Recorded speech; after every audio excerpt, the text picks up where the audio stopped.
छत्तीसगढ़ में प्रदर्शन का दौर वापस शुरू हो गया है और इन सारे प्रदर्शंस को देखकर लग रहा है कि कहीं ना कहीं इतिहास अपने आप को दोहरा रहा है।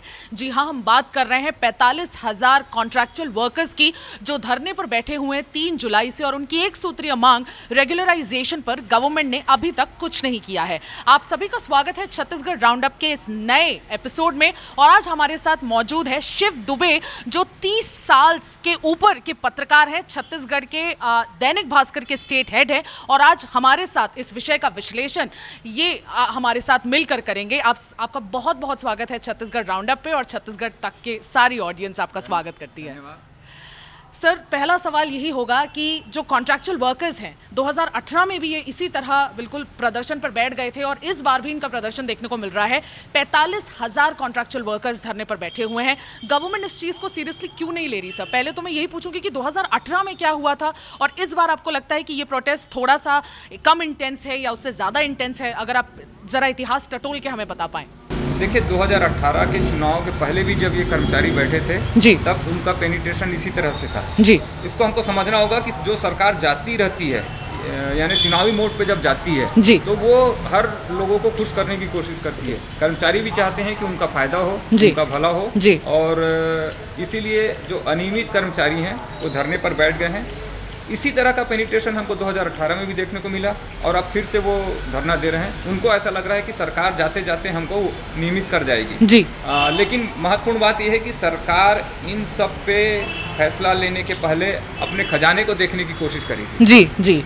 सर, अपने खजाने को देखने की कोशिश करेगी। सबसे बड़ा सवाल ये भी आता है कि 45,000 जो ये कॉन्ट्रैक्चुअल वर्कर्स है जो 50 से ऊपर डिपार्टमेंट्स के हैं, इनको रेगुलराइज करने में जो खजाना है सरकार का उस पर कितना भार पड़ सकता है? सर, ये जो डिले हो रहा है कहीं ना कहीं इनकी एक सूत्रीय मांग को पूरा करने में, उसका सबसे बड़ा चैलेंज क्या है, रोड़ा क्या है? सबसे बड़ा चैलेंज ये है कि सरकार यहाँ पर डायरेक्ट बेनिफिट की जो स्कीम चला रही है उसकी वजह से सरकार के खजाने में पैसा नहीं है जी। और इन कर्मचारियों को नियमित करने में लगभग 2200 करोड़ रुपए के आसपास पैसा चाहिए होगा जी। तो वो जो अभी बोझ आना है सरकार पर उसको कहाँ से सरकार मैनेज करेगी, ये एक अंडर कंसिडरेशन है। इस पे जब तक फैसला नहीं होगा तब तक इनके बारे में नियमित करने के बारे में फैसला आने की उम्मीद कम है।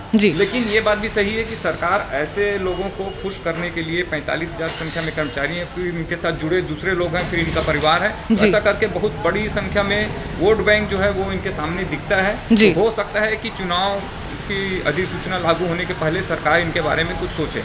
सर, सरकार ने अभी तक क्या कदम उठाए हैं? और अभी एक बहुत बड़ा सवाल ये भी आ रहा है लोगों के मन में कि इलेक्शन, जैसा आपने कहा, एक बहुत बड़ा वोट बेस है, इनको इग्नोर नहीं किया जा सकता। अगर इनकी मांग को पूरा नहीं किया गया तो क्या प्रभाव पड़ सकता है इसका आने वाले इलेक्शन में? 2018 में भी क्या इसका प्रभाव पड़ा था और 2023 में भी क्या ये प्रभाव पड़ सकता है? निश्चित रूप से क्या होता है कि जब आप सरकार से नाराज रहते हैं तो आपका परिवार जो है सरकार को वोट नहीं देता जी। और निश्चित रूप से हम इसीलिए देखें कि 2018 में बीजेपी के संदर्भ में बात करें तो एक लैंडस्लाइड था जी। 68 सीटों पर बीजेपी हार गई थी चुनाव 90 में से जी।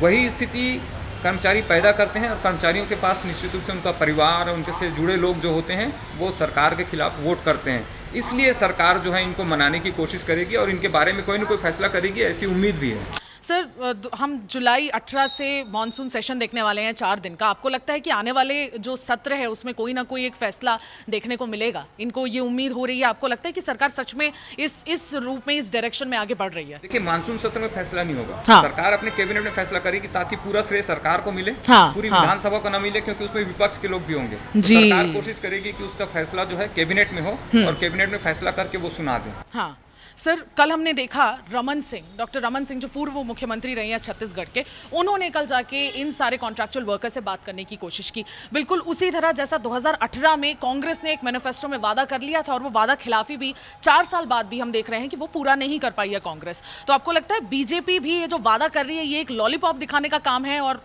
निश्चित रूप से जब पार्टी सरकार में होती है, सत्ता में होती है, तब उसकी सोच अलग होती है और जब वो सत्ता से नीचे उतर जाती है तो उसकी सोच अलग होती है जी। उस समय कांग्रेस ने इनका साथ दिया था, अब बीजेपी इनका साथ देने खड़ी हो गई है जी। लेकिन प्रैक्टिकलिटी यही है कि जब इस पर निर्णय होगा तब सारी बातों पर विचार किया जाएगा। इतने सारे लोगों को नियमित करने से सरकारी खजाने पर कितना बोझ पड़ रहा है दूसरे काम कौन से रुकेंगे, डायरेक्ट बेनिफिट की कौन सी स्कीम रुकेगी, सरकार को कितना लॉस होगा, सारी बातों पर जब तक विचार नहीं होगा तब तक इनके बारे में सरकार कुछ भी फैसला नहीं कर पाएगी। सर, मध्य प्रदेश में हमने देखा शिवराज सिंह चौहान ने अभी रिसेंटली अनाउंस किया है, उन्होंने कहा कि वो सारे फायदे मिलेंगे कॉन्ट्रैक्चुअल वर्कर्स को जो परमानेंट वर्कर्स को मिलते हैं। क्या वैसा कुछ छत्तीसगढ़ में अप्लाई किया जा सकता है? निश्चित रूप से कोई बीच का रास्ता सरकार निकालेगी अगर जी। नियमित नहीं करती है।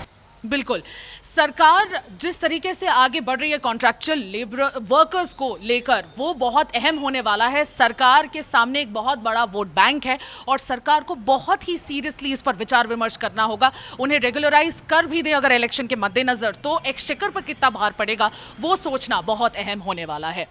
आज मुझे विदा दीजिए। सुमी राजप्पन को छत्तीसगढ़ राउंडअप के अगले एपिसोड में मैं वापस आऊंगी एक नए विषय के साथ। आज के लिए बस इतना ही। बने रहिए छत्तीसगढ़ तक पर।